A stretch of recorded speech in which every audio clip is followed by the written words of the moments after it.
Puffer's too big, huh?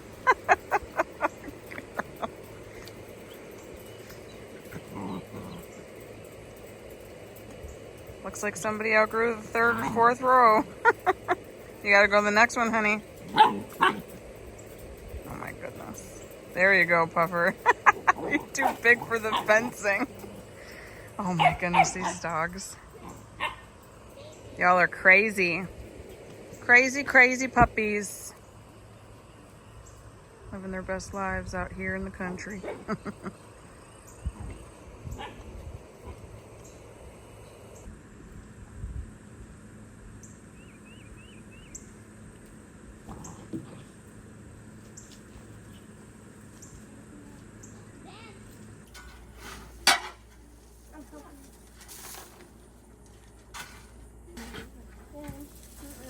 It's a crappy job.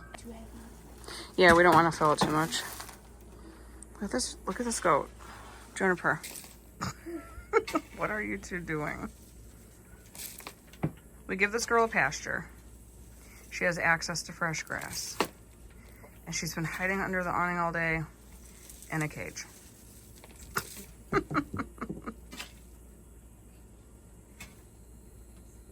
So today's project isn't as big as the fencing, but it's just as important because until we get a new coop built, we have no way to lock our birds up. And they've been good, free ranging during the day and then kind of parking themselves at the back of the house at night, but I just don't feel comfortable.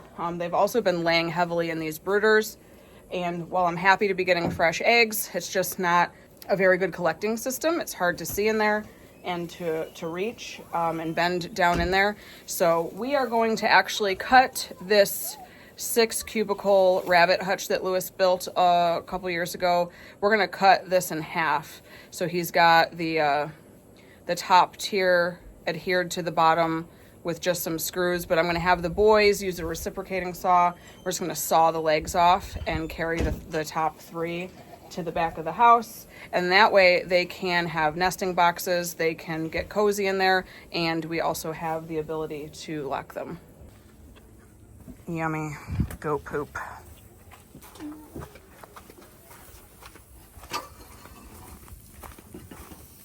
Isabella's taking the doors off the bottom because we don't need them. Junie and Nugget kind of just hiding them. Anyway, we don't close them in. And then we're going to repurpose the materials for my strawberry bed. Oh, coming off easy? No. It's not? It's going to take forever. Future reference, take the bottom hinge off first. And then the top one. This one's stuck, The top one won't hang on you. This is taking forever. I can probably just keep this as the hinged top of the strawberry bed. And then maybe this one, just use it as the start of the frame. We might not have to build much at all. Between that door and the second door, I think we might be able to just construct the box without having to build much at all.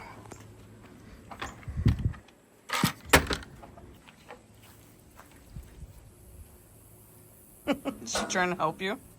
No, she's trying to eat it. Juniper. She thinks everything that we put in our hands is a treat. I don't know why this is her favorite spot. It doesn't look cozy at all. They like busted through the hardware cloth and it's pokey and it just looks so uncomfortable and she loves it. You know, I wonder if we give her cage back or she stops going in here. Brie girls. Brie girls.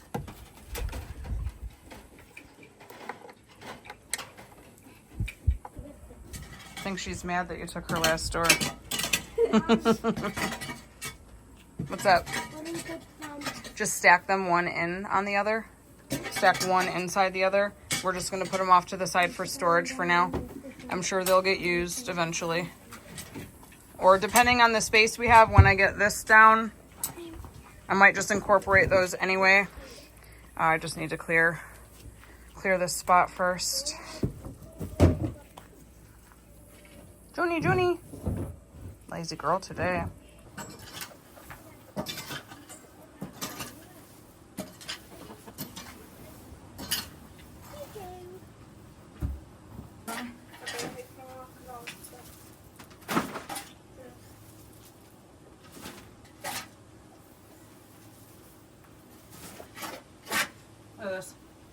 pancake. Tough work watching us clean up all your poop, huh?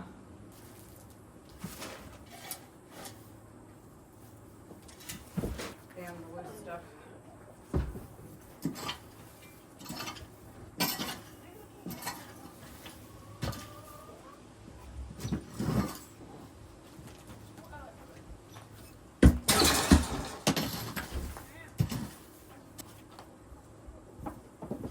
Oh, a whole metal tray under all this.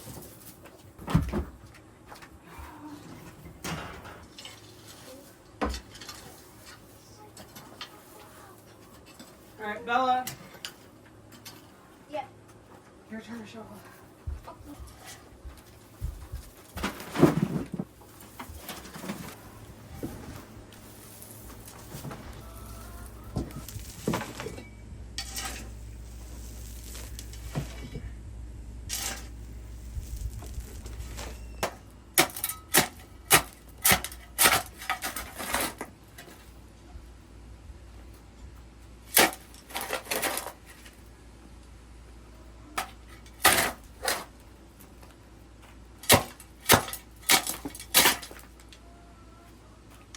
So the biggest hurdle this year is going to be this garden. I talked about it a couple of videos ago, why I wasn't using it, and what our plan was going to be for it.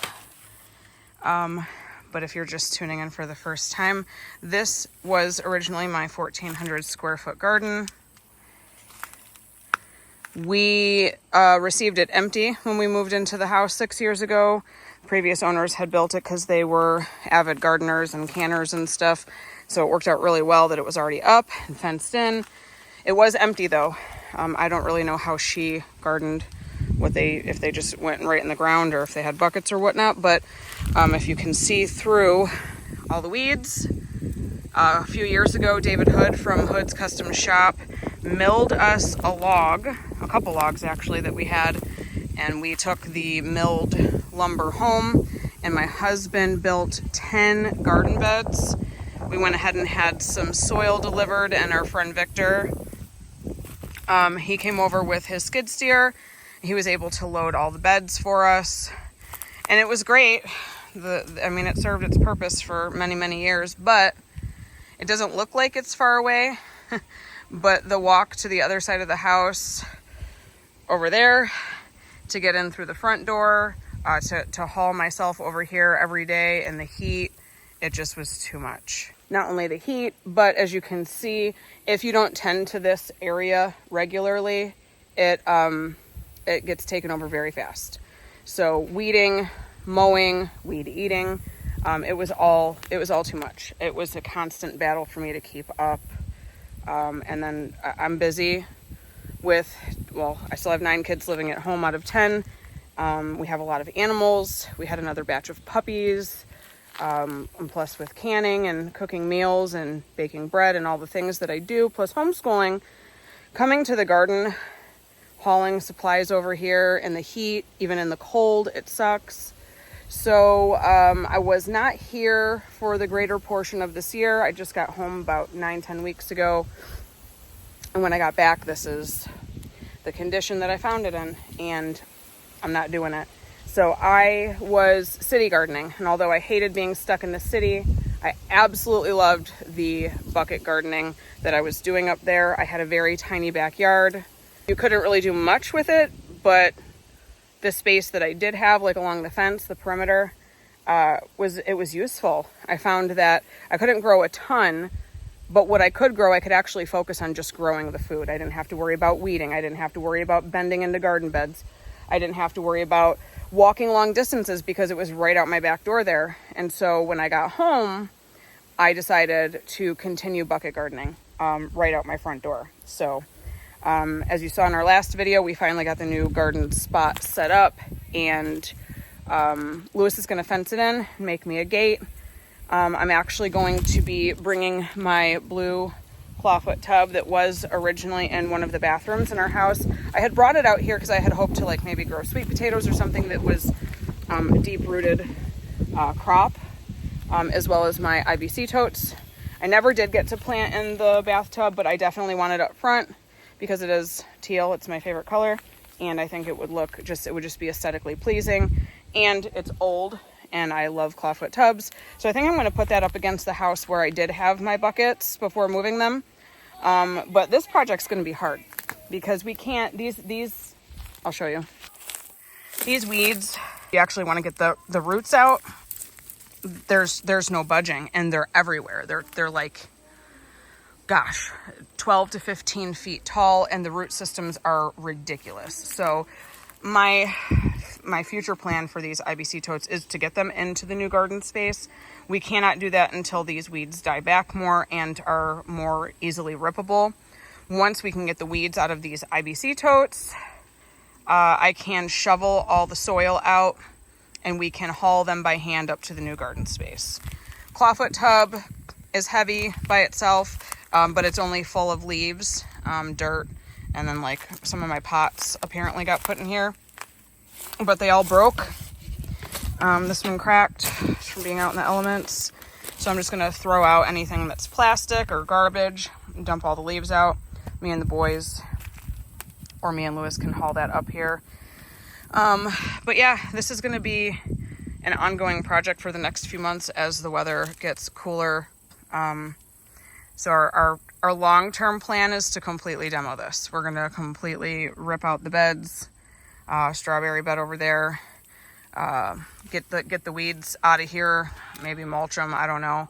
Unfence the entire perimeter. And then if you can see over where the kids are, this is where we started an orchard. We have 4 fruit trees. Our other fruit trees are beyond the garden on the other side, so the garden was in between. My hope is to, after the demo of this, we can, from the pear trees to our plum trees here, just completely clean all this up and hopefully extend our orchard. I got you. I was gonna come. I was coming. And then, yeah. Come on. Let's go to my seat. Oh.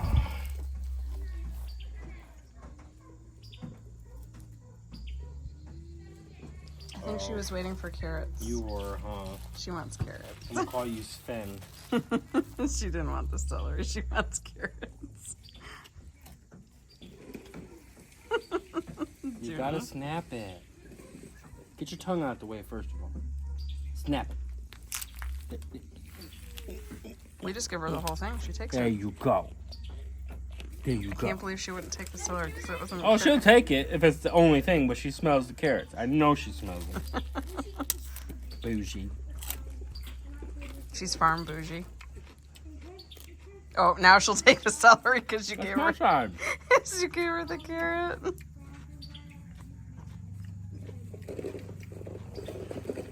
Okay.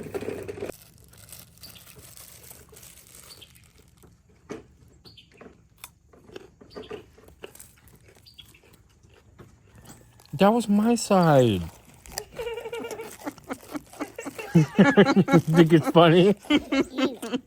I gave her hers. That was mine. Hers on the ground by I her know, foot. because she's fat. Thanks a lot.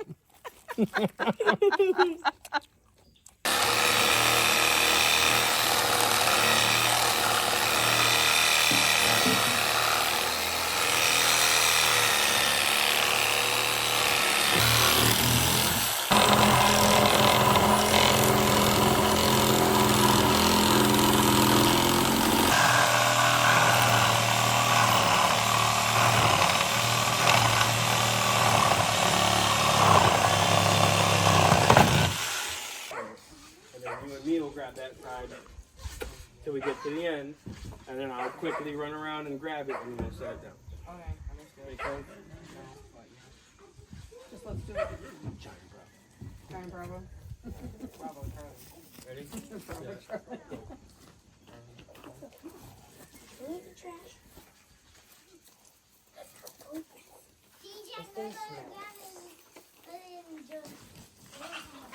You think on the other side?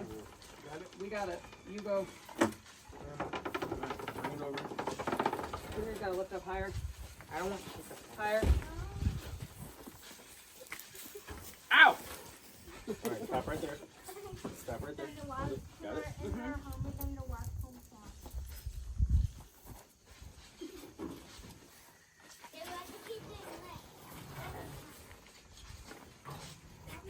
We go down.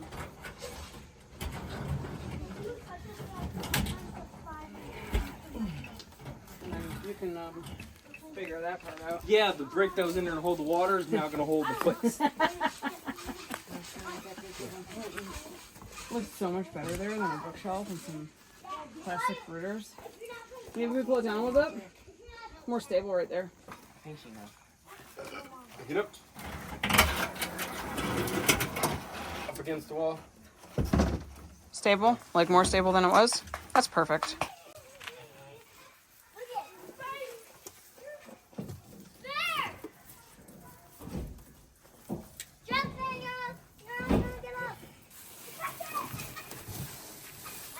She cannot wait for these back, huh? She's, oh yeah. So cozy. So cozy.